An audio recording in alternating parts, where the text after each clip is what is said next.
Hello, everybody. Hello to everybody coming into this room, and hello to everybody out there on Facebook Live. Welcome back again to the daily antidote of song as we come to a close of year one and are thinking happily about the beginning of year two. So glad so many of you have decided to join today for the last day of the month, also the last day of Women's History Month, and also right in the middle of Passover. And we will be honoring the last day of Women's History Month and Passover today with our song and our discussion. We are so happy to have in the room with us today Dr. Kim Harris. I'm going to say hello to everybody in the room before we switch it over to Kim. Thank you again for joining us. If you're new, we're here every day at 12 noon, singing one song together and building community. The lyrics will be in the chat. My email address is in the chat if you want to be in touch to ask any questions or get on our email list. I want to welcome Erin, who's doing the tech today. Hello. And of course, Dr. Kim Harris, who's singing with us. Hello to Mabel in Massachusetts. Hello to Ida in Massachusetts. Nice to see you today. There's a little one in the room. Hello to Carolyn in Idaho, and Jenny, hello. And hello to Deborah in Kentucky, Trish and Victoria. Hello, Jean, nice to see you. And Annie, nice to see you. Susan in Ohio, hello. Sarah in Texas, Sheila in Florida, Arlene in California, David in upstate New York. Hello, Becky in Vancouver, and Caroline in DC. Hello, Kathy in Virginia, and Aloysius in Mass. Hello to Bonnie in Idaho, Kathleen in Albuquerque, Deli in Maryland. Hello, Renata in Wisconsin, and Gary in Mass. Hello to Luda in British Columbia. Hello to Sandy off camera. Hello to Susan in North Carolina, Jamie in Victoria, Doug in Vermont, Nancy in Washington, Storm in Massachusetts, Christiana in Rockville, Kevin in New Hampshire. Hello, Julie in Ontario. Hello, Anne in Maryland, Susan, Brian, Annette, Fred, Annette's California, and Fred is the DC Labor Chorus. Hello, Al, glad you're back with us again today with your guitar again. Hello, Barb in Virginia, and Dan in Virginia, and Bob, and I'm not sure if I'm saying some of everybody twice. Maybe you're all popping up twice. Hello, Bob in Massachusetts, and Julie, and Sandy, and folks up video, Anne, and Barbara, Kachina, and Beryl, and Tom, and a few others not on camera. So glad you guys are all with us again today too. Everybody take one deep breath, please. Not just because I need one, but because we all could probably use one. Welcome to what I believe is Wednesday. If I look at the camera and don't look at my calendar, you can tell me whether I just got that right or not. And I believe it's March. And in fact, I believe it's March 31. There's 3 things I know today. I'm so happy today that we are going to celebrate both Women's History and Passover with Dr. Kim Harris, who is been in the room with us only once before. And in fact, I've been trying in the last couple of weeks to bring the folks into the room with us who only sang with us once before we finish our first year, so that they will have sung with us twice in our first year. So Dr. Kim Harris is a singer, songwriter, musician, extraordinaire, and activist. And she has been for most of her adult life. And she is now also a professor at, I think, Loyola Marymount. Loyola Marymount in California, which is where she's coming to us from. Dr. Kim Harris, we are so excited to sing with you today. Tell us, please, a teeny bit about your song, and let's do it. Okay. Hi, great to see everybody. And oh yes, Reggie Harris says hi to everybody. He said to make sure that I said hello to everybody from him today. So the song that I am going to sing is composed by Rabbi Jack Sheckman Gabriel. And it's a song that usually I get to sing around a Passover table. A long time ago, I got to meet Rabbi Jonathan Kliegler, who's the rabbi of the Woodstock, New York Jewish congregation. And we learned all kinds of songs and did some singing together, and we still actually do some performing together. And so this is a song about women, about the way in the story of the Exodus, women, a web of women really helped the Hebrew people get to freedom. Now, as many of you already know, the story of the Exodus is very deeply ingrained into African American freedom stories. We definitely, we learned it, we heard it, and My enslaved ancestors, they said, that story sounds familiar to us. That's part of our story too, going from slavery to freedom. And so many of the spirituals that we love to sing together, like Wade in the Water and Go Down Moses, come out of the tradition of putting that story into song, that Passover story. And so this song, A Web of Women, I thought this was a good one for the last day of Women's History Month. Now, so how about the chorus? Couple of times just to sort of get us going. So everybody, yep, we've been breathing. Make sure you are moving. And I got to be doing that too because, hey, it's only 9:08 here. So, all right. So the chorus goes like this. It was a web of women, a web of women that kept the Hebrew children alive. It was a web of women, a web of women that helped the Hebrew children to survive. It was a web of women, a web of women that kept the Hebrew children alive. It was a web of women, a web of women that helped the Hebrew children to survive. Oh yeah, this is a good one for sort of moving, for doing the neck, all of that good stuff, all right? One more time, and give it some attitude, yes. It was a web of women, a web of women that kept the Hebrew children alive. It was a web of women, a web of women that helped the Hebrew children to survive. All right, so Joe, you want me to go on through the song or okay? Now, many of you know this story. So, that mixed multitude, the Hebrew children, they had been enslaved in Egypt, and Pharaoh was making it very hard for them. Harder and harder, like make bricks to build the cities. And oh yeah, I'm going to give you some less straw, make bricks to build the city. Well, one of the horrible things, of course, was that eventually Pharaoh said, these people are getting too strong. Our enslaved people, they're getting too strong. So when the babies are born, if it's a baby boy, you got to throw that baby boy into the river. I mean, it's such a hard story, such a hard story. But that move for freedom, that idea of freedom always keeps bubbling up into people. And so, there were women that helped freedom to become realized. Now, we got some different people you're going to hear about. You're going to hear about Shifra and Pua. Now, nobody really knows if they were Hebrew, if they were Jewish, or if they were Egyptian. What we know is that they were midwives and they refused to kill the baby boys. They said that wasn't going to happen. We also know that Moses' mother, okay, because Moses was being born, so Moses' mother, he puts him into a basket, seals the basket so it will stay dry, and floats the basket down the Nile to try to keep her baby safe. We also know that Moses' sister, Miriam, was keeping watch over that basket. And I know, miracle of miracles, Pharaoh's daughter finds the basket and raises the child as her own. It's really an amazing story, but what I particularly love is that it was a web of women. It was a web of women that helped Moses to survive, and eventually that led to freedom for the people. All right, here we go. So let's sing that chorus one more time.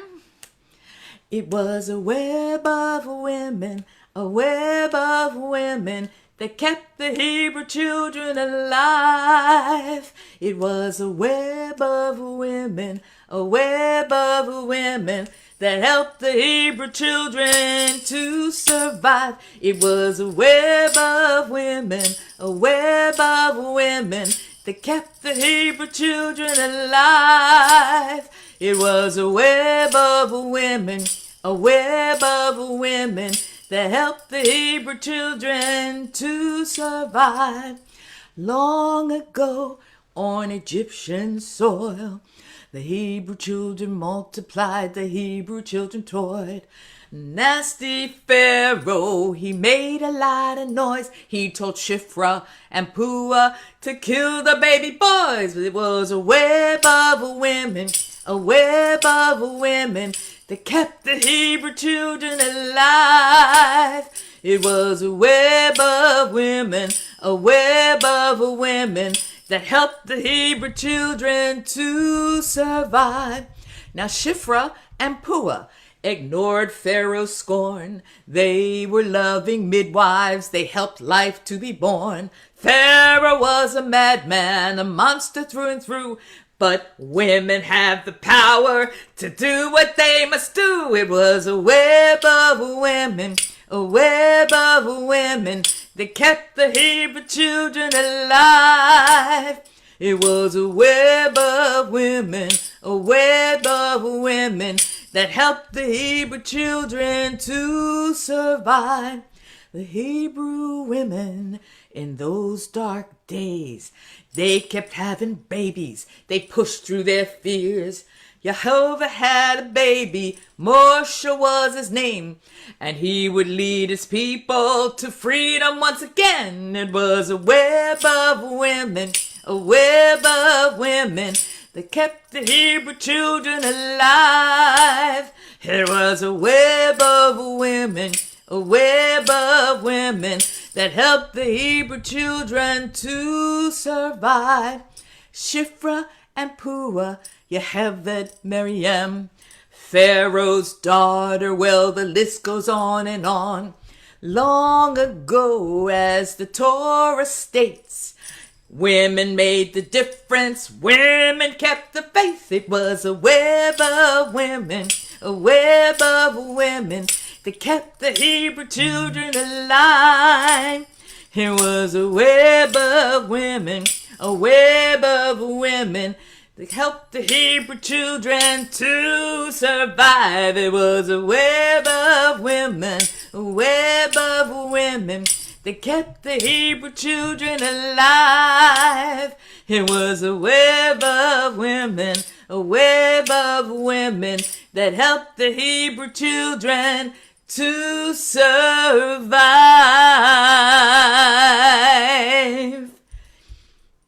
Woo! Mm-hmm. I know that is a favorite song of mine. Absolutely. Woo! Wow, Kim, thank you so much. Woo is right and is right. Like, that is a great song.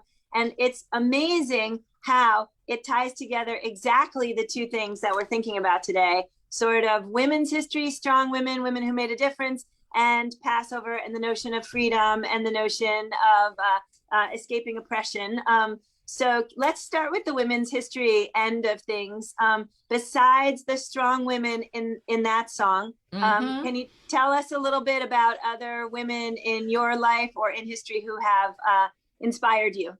Well, absolutely. Now, of course, y'all know Harriet Tubman, or Araminta Harriet Ross Tubman. She is a favorite of mine. Now, she was known to sing to let people know that she was there, so always, thinking, go down Moses, thinking, I mean, she was just known to sing. And of course, people called her the Moses of her people. Now, Sojourner Truth. Absolutely. And, that amazing speech that she made that said, "Ain't I a woman?" And that, that speech has been set to music, so I love getting to sing that song. And when I think of women in the modern civil rights movement, so, because of course, all these are civil rights movements that we're talking about. People getting out of slavery, the Underground Railroad, then become modern civil rights movement. We're still, Black Lives Matter. We are still fighting for civil rights. And people like Fannie Lou Hamer. And let's see, the names are going to keep coming. I know some of you all know some of these names that I'm thinking about, but people that would sing for freedom. People, of course, like Dr. Bernice Johnson Reagan, when she was part of the Freedom Singers. Yes, indeed, the SNCC Freedom Singers. traveling around. I've been watching in that series, The Black Church. They were talking about the Freedom Singers and how, they would do their concerts from place to place and collect money, for the civil rights movement to help things to keep moving along. And I love seeing the programs. It would say it's $1 to get into the Freedom Singers concert. If you want to be like a sustaining member, $2. Can you imagine, right? But we're talking, 1961, 62, 63. Music has supported the movement. Mahalia Jackson doing concerts and raising money for freedom.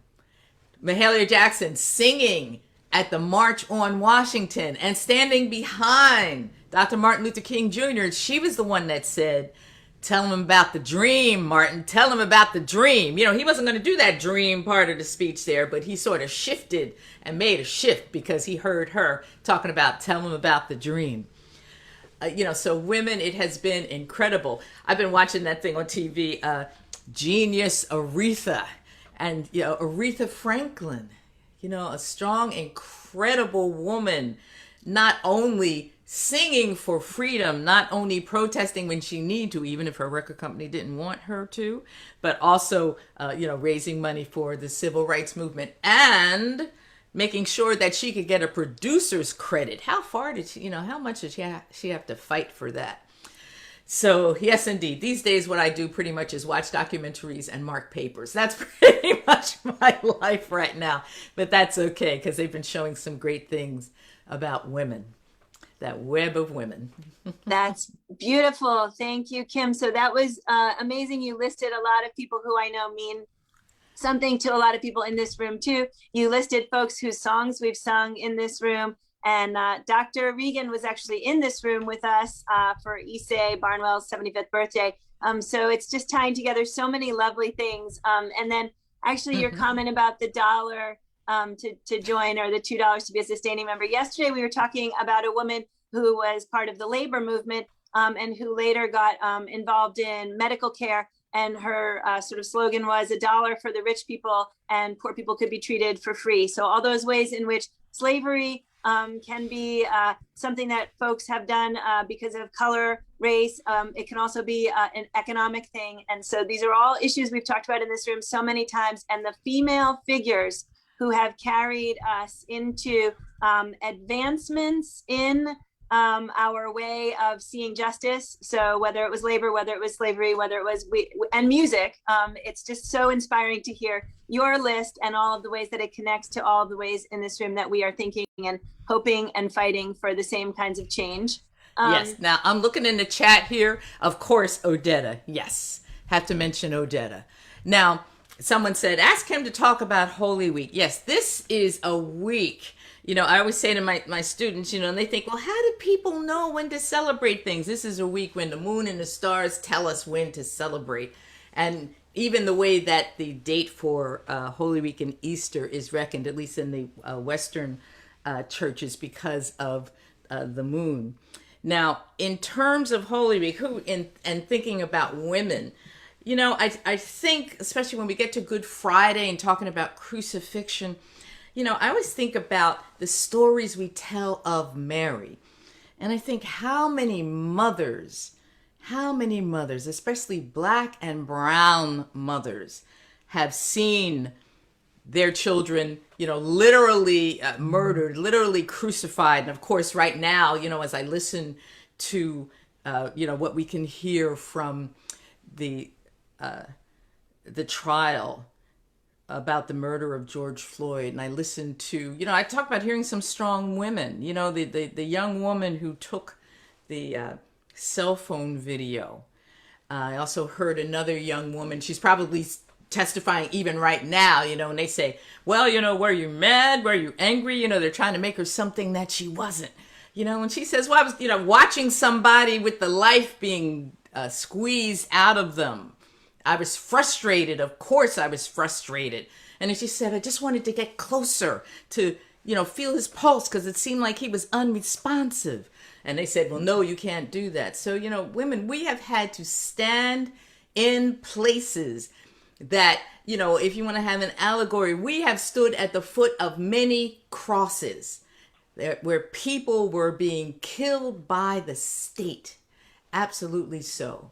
And so when you hear those stories this week about on Good Friday, when you hear a story of the crucifixion, think about the women who were standing at the foot there. And that was a dangerous thing to do.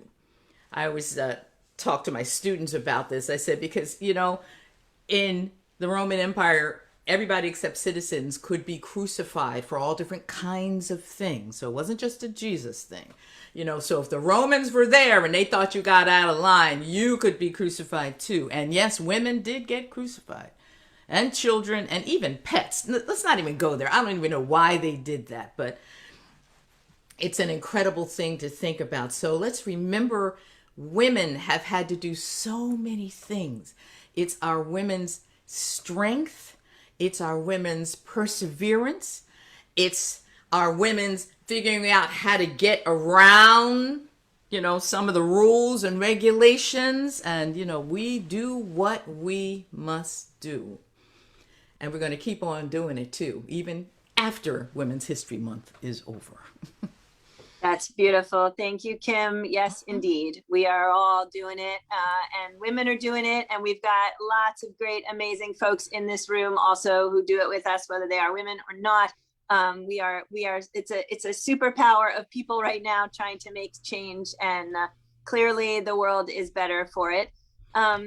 So besides Easter right now in Women's History Month, or Easter week, we are also in Passover week.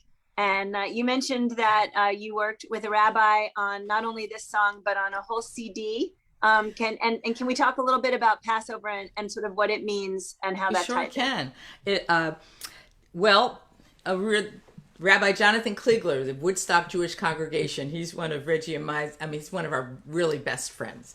And that Reggie and Jonathan met on basketball court at the Omega Institute. That's how.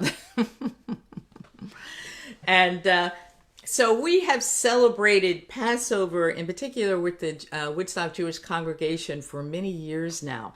Usually on the second night when they have a community Seder. And it's very interesting that this year, of course, it was on Zoom. There were about 200 individual computers, but each of those computers were families around the table. So there were about 500 people all celebrating together. You tell the story of freedom, but as Rabbi Jonathan says, you also eat the story of freedom along the way. So, the flat bread that didn't have time to rise, the bitter herbs and the dipped in salt water, and thinking about the tears of the people, the wine and dipping a little bit out of the wine, and remembering and grieving for the Egyptian people that died as Pharaoh had his heart hardened and would not let the people go. So there's so many ways of telling the story. And it's really quite an amazing celebration. And at that particular Seder, we not only sing songs that come from Jewish traditions, but we also do sing spirituals that come from African American traditions. And so, it's really an incredible time to get to sing with people. And yes, even though we can't all, as sing together on Zoom, but to see people moving and singing and all, it's been an incredible thing. And so this year, not only Reggie and I were there, but there were, other singers who were there, and it was just an incredible celebration. Mm-hmm. That's great. And just for a minute, just a little bit about how Passover does, in fact, also tie into the notion of slavery and escaping from slavery and freedom. And that was the thing that when I was reading about Passover, that really struck me the most, was the notion that it, like so much else that we do, really has a basis in freedom. Can you chat for a minute about that? Absolutely. Now I'm looking at the chat here, seeing some people and saying hi to some people. There are so many times when our families might be blended families. Someone might be Jewish in the family. Someone might be, Catholic or Protestant in the family. Someone might be Muslim in the family. So these days, what's very interesting is the way our families tell stories together. And, in particular, I do appreciate the telling of freedom stories together. And let's see, some people are asking things. So Reggie and I were partners in life and in music for a long time. And these days we still do partner in music at various times. So yes. And so we've done a bunch of CDs together. And someone asked, do we incorporate an orange on the Seder plate? Well, that has to do with women. Because as women continue to work for freedom within different religious traditions, there's some traditions where women can be leaders, and in various strands of Judaism, and some of them women can be leaders, and in some women are not yet leaders in terms of liturgical leaders. And I think someone said something like, well, a woman will be a rabbi when you have an orange on the Seder plate. So there are many people that put an orange on the Seder plate to say, yes, we're continuing to work for women's rights. So thank you.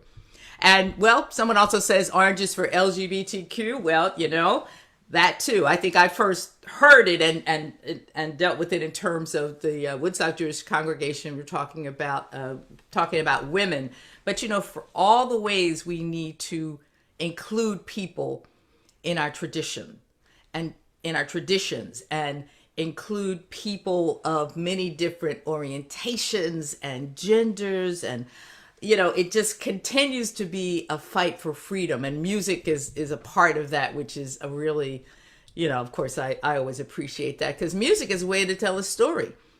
There are a lot of people that won't remember anything, but they'll remember the chorus of a song. Which is part beautiful. Of why. Mm-hmm. That's part of why I love what you do each day.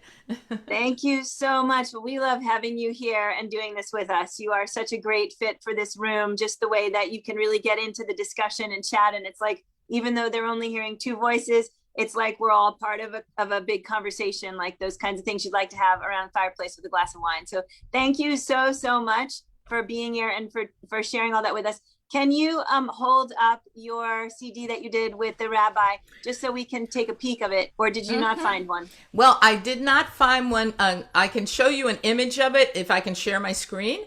Sure. All righty. Oh, I think I have to give you permission to share your screen. Hang on one sec. Let's see. There it is. I think it's there. Let My People Go. Yes. So it's Let My People Go.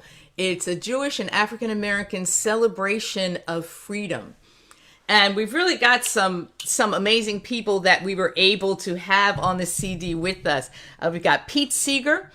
We've got Matt and Marshall Jones, who were also part of the SNCC Freedom Singers. We've got Rabbi Art Waskow, and it was just such an honor to have him. Sonny Oaks. Yes, y'all know Sonny Oaks. Bill and Livia Vanover. And the Vanovers were actually with us at the Woodstock Jewish congregation the other night. So it's just really fantastic, to get to sing the songs together. We sing songs in English, in Hebrew. Jonathan sings in Yiddish. But, and it's really amazing. And we tell stories. And, I know you're not supposed to have a favorite CD, but I would say this is, because they're all like our children, but this is, I think, one of my absolute favorite of all the CDs that I got to do. So. That's so Let great. My People Go. Mm-hmm.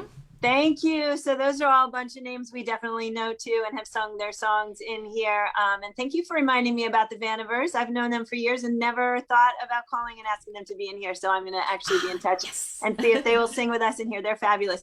All right. So before we leave your company today, we would love to sing the chorus through a few more times if you are willing. Okay.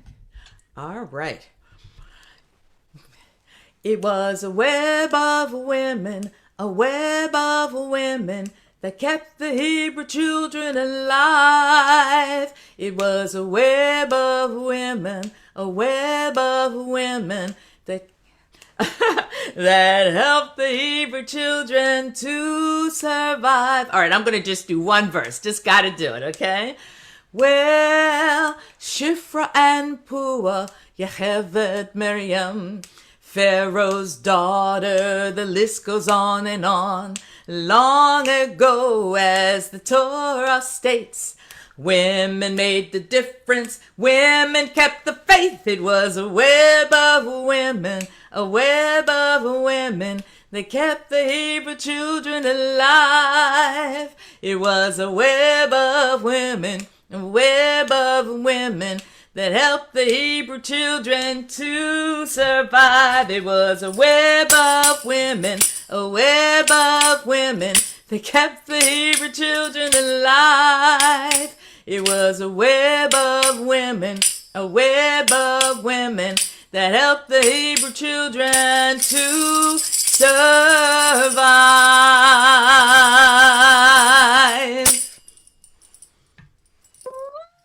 Thank you so much, Kim. What an amazing amount of energy to put in there in the end. Thank you, thank you, thank you.